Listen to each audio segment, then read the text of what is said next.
Hi, today I thought we'd talk just a little bit about marking utensils for fabrics.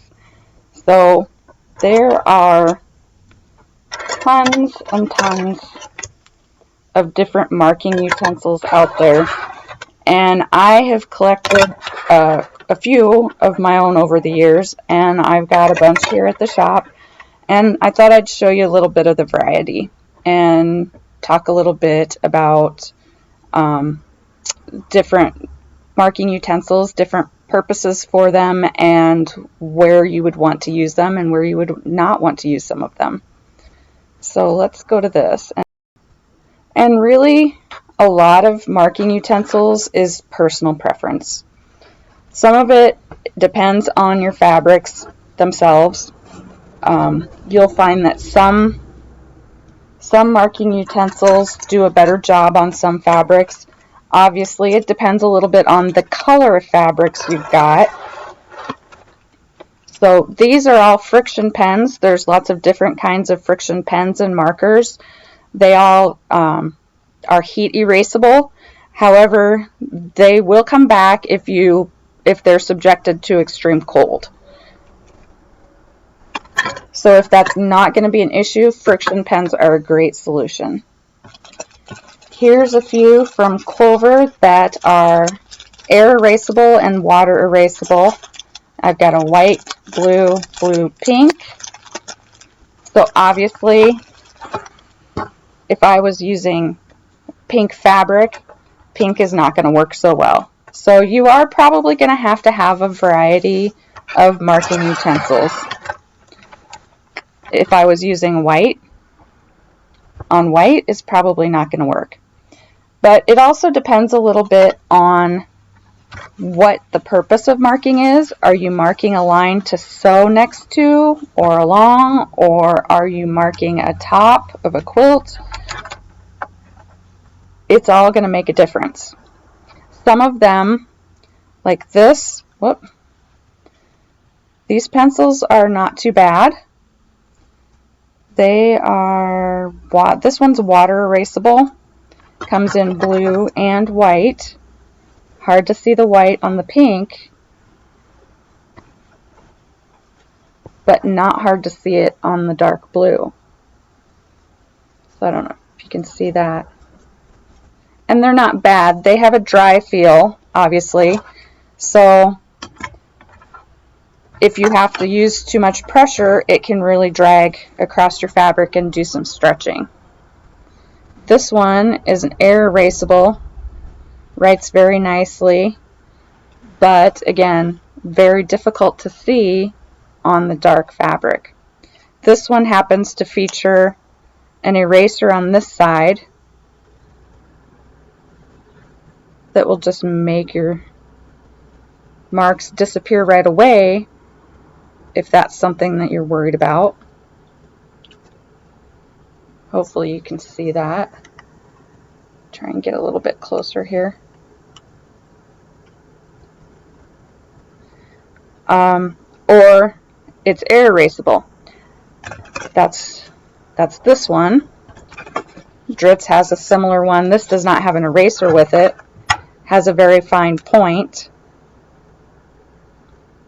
And I like these, but with this fine point, sometimes you have to go over your line more than once, and it can be hard to see.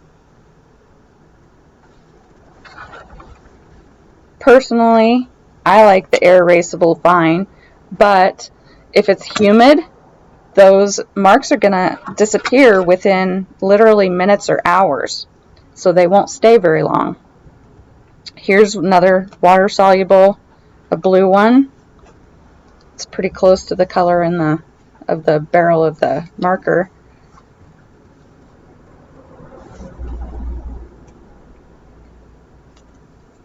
And it also comes in a white. See how that looks on the dark.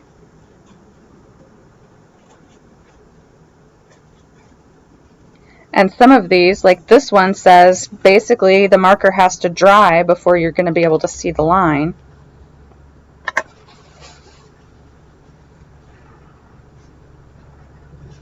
So I can make all kinds of marks on here, and really nothing there yet. This one is starting to show up just a little bit. It's very faint. And that one comes separately or as a 2-pack. But there's a little bit of a limit to what you have for marking utensils for marking on dark fabrics to begin with. Whether you use the pencil like this, which works, but I don't know if you can see it stretching my fabric a little bit. If I have to push very hard, it's going to stretch. Now, there's also chalk products, and all of these are different color chalk products or different styles. The one I personally have is flat with a little bit of a curved end, but they all work on the same principle. And I don't know if you can see this very well, probably not, but there's a little tiny notched roller at the bottom of this point, and that's what will distribute the chalk. And so you just kind of mark like that. The chalk will show up. It's not going to be very obvious here with the camera, and then you can brush it away, which you can accidentally brush it away. You can definitely brush it away on purpose, and I think it has its uses. I find it to be a little bit messier than I want to deal with most of the time, but I haven't used a chalk product for quite a while. They maybe have improved. But there's definitely a place for it because there aren't a lot of other products that you're going to get a nice clean line like that. Here's another one that is a mechanical pencil, so it's a little bit easier to use that way. And this has refills that you can get. And you can see this one actually makes a pretty easy mark that's easy to see. It does have an eraser with it. And I believe this one is also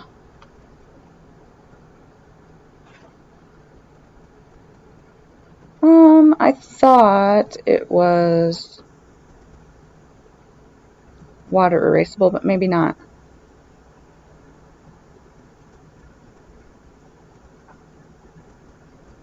This one says that it won't penetrate into the fabric, which is always a good thing. And it writes pretty smooth. I kind of like that, where it's a nice fine point line, and I don't have to use a lot of pressure to get the mark to show up. So that's kind of nice. I don't know that I'd want to erase a lot, but so some of these you have to decide if you're using it in a place where it's going to be, where it could potentially be seen, because you're just stitching on a top. I've got a gray pencil here that I've collected, and you can see this is why I don't ever end up using it, because I don't like the way it works. It doesn't show up very well. I've got this one. This is a washout, and this isn't bad. I don't have to push real hard, but it doesn't make a very dark mark either.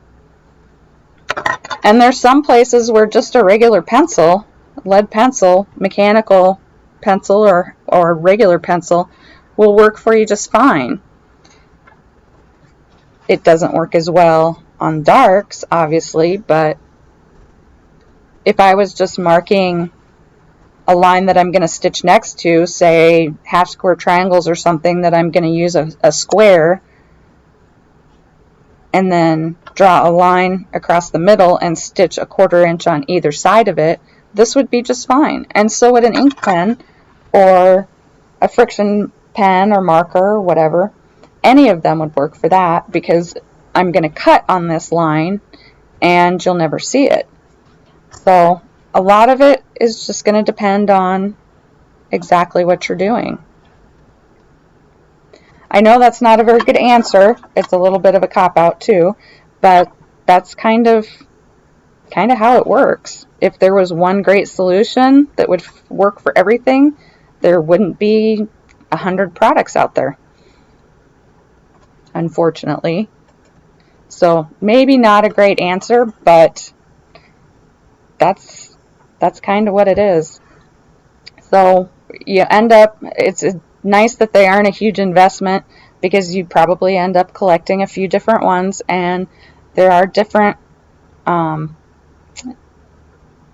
purposes for them, and you'll end up using a different one for different purposes depending on what you're doing. But I know that's probably not going to clear anything up. The best thing to do is test some out and decide what you like and what's going to work for you. One final note that I can't stress enough is if you're marking somewhere where it's going to be seen later, such as the top of a quilt, it's very good idea to make sure that you've tested your marking utensil on your fabrics, done the steps to erase it, washed it, all of that kind of thing, just to be sure that you're going to get the results that you want. There's nothing worse than finishing a quilt and being disappointed because your marks didn't come out. So keep that in mind as well. Thanks for watching and have a great day.